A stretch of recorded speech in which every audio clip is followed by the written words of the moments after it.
Olá pessoal, bem-vindos e bem-vindas a mais um vídeo aqui do canal. A gente tem feito uma série aqui semanal de vídeos mais curtos, trazendo algum tópico de física ou de ciência de uma forma geral, história da ciência, educação. Um espaço para a gente promover aprendizado e reflexões. Hoje o nosso tema é carga elétrica e os fundamentos e origens da eletricidade. Esse é um tema que, por um lado, pode parecer muito simples, ele é abordado na educação básica, no terceiro ano do ensino médio, é visto nas cadeiras de engenharia e de física de ensino superior, mas muitas vezes não é traçada uma reflexão sobre o percurso histórico que levou até o desenvolvimento do conceito de carga elétrica e carga elétrica tanto positiva quanto negativa, como da força elétrica que está aí na origem do eletromagnetismo.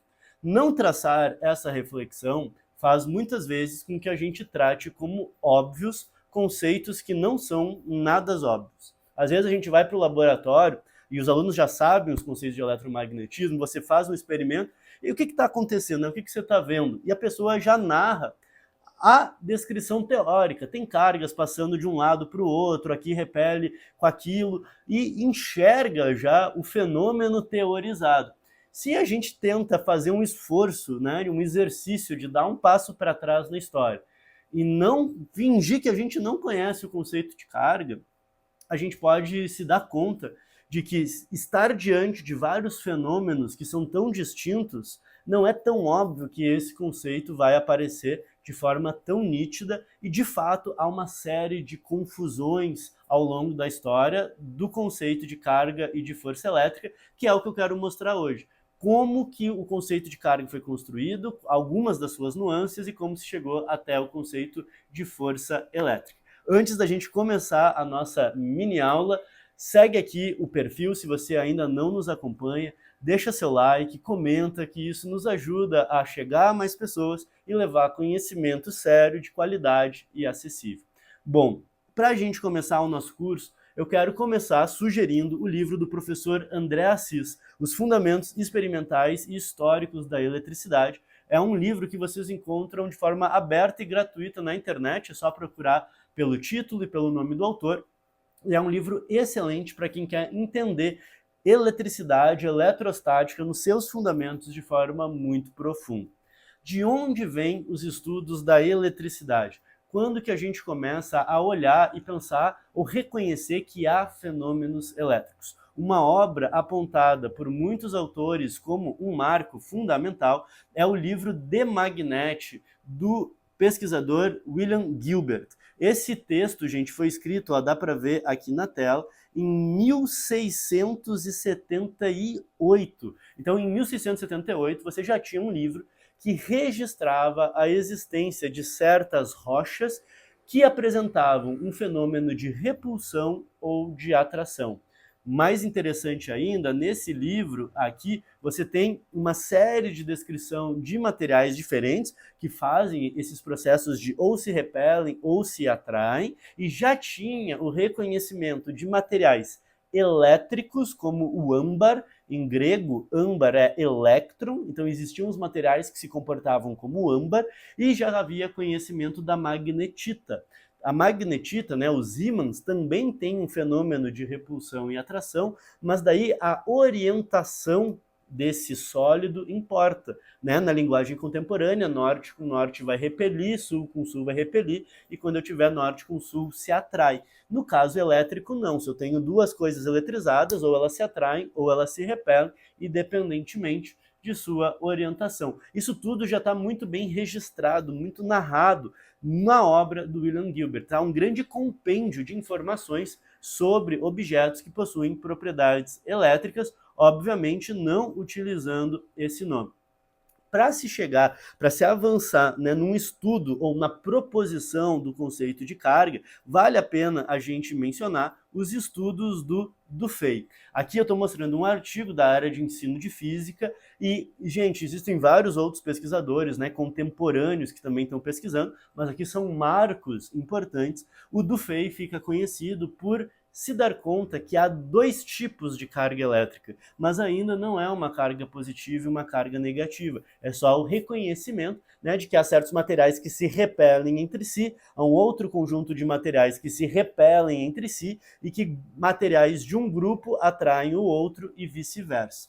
Essa eletricidade nessa época é chamada de uma eletricidade vítrea de um dos materiais e do outro de eletricidade resinosa. É só com os trabalhos de William Franklin que a gente vai conseguir designar uma carga positiva e uma carga negativa, mas a gente vai chegar lá. Olha só que interessante, eu quero mostrar esse trechinho aqui para vocês, para ver como não é óbvio chegar nessa ideia de carga. Em um certo momento, eles chegaram a desenvolver uma teoria das cores. Somente observarei que descobri que o vermelho, o laranja e o amarelo atraem 3 ou 4 pés a menos que o verde, o azul ou o violeta. Chegou a se imaginar que objetos de uma cor atraíam objetos de outra cor, né? E aí pensavam que era a cor o motivo da atração e não a carga elétrica, né? Então vejam que não é tão direto a gente ver o fenômeno e já propor esse conceito de carga. Precisou aí de décadas, séculos de estudos, de classificação, de acúmulo de informações, de sistematização, para que se conseguisse propor o conceito de carga. Nessa época, a gente se fazia uma série de experimentos. Então, olha a imagem desse menino aqui, é um menino que está sendo isolado, né, por cordas, ele é eletrizado e aí ele consegue ali atrair papeizinhos que vão em direção ao corpo dele. Então, nessa época, o pessoal brincava com uma série de experimentos. Vejam que aqui nessa outra imagem ele também está levitando, ele é eletrizado e aí ele dá um choque numa outra menina. Então, esse é o tipo de brincadeira e demonstração que se fazia em praça pública na época.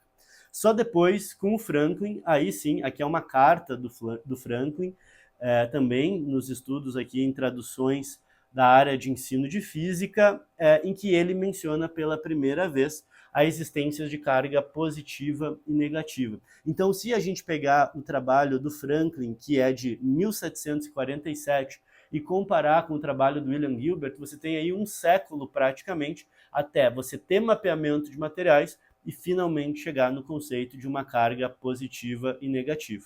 E aí, por fim, só para a gente fazer o fechamento dessa nossa brevíssima história, em 1784, aí sim, Coulomb escreve o seu artigo em que ele vai montar uma balança de torção e aí avaliar como que se dá a força entre esferas carregadas. Esse experimento é muito semelhante ao que foi utilizado para chegar na constante gravitacional, experimento de Cavendish, né, para a equação lei de Newton da gravitação universal, e aí o Coulomb postula a sua lei fundamental da eletricidade. A força repulsiva entre dois pequenos globos eletrificados com o mesmo tipo de eletricidade é inversamente proporcional ao quadrado da distância entre os centros desse globo. E aí a gente, né, hoje em dia escreve assim, né, uma constante, né, que é, no ensino médio normalmente bota esse K, no ensino superior aparece como 1 sobre 4πε0, produto das cargas e o inverso da distância, e ali o versor R indicando que essa é uma força radial,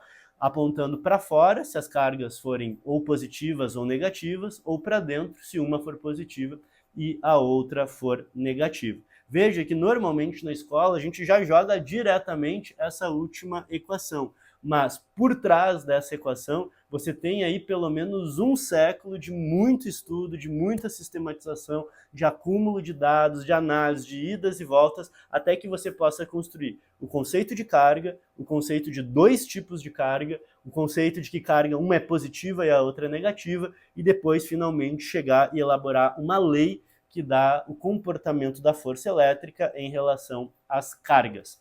Esse breve vídeo, gente, é para mostrar e lembrar que todo conhecimento científico é historicamente construído, é construído coletivamente pela comunidade científica, e que para a gente poder entender todas as nuances dos conceitos que a gente aprende na física, dar esse olhar geral sobre a história pode sempre ajudar. Eu vou deixar aqui na descrição uma série de links que vão encaminhar vocês para os nossos grupos de discussão no WhatsApp. Toda quinta-feira abrimos um grupo para debater física, ciência, educação e os mais diversos tópicos. Um link para o grupo no WhatsApp Tópicos de Física. Toda terça-feira à noite nós temos uma live aberta e gratuita para discutir algum conceito de física do básico ao avançado, passando por elementos históricos. o link para o nosso site, onde você encontra livros, e-books, mais diversos projetos, cursos, aulas de uma forma geral. Além de tudo isso, você tem aí acesso às nossas redes sociais e ao nosso contato para pedir mais informações. Valeu e a gente se encontra por aqui.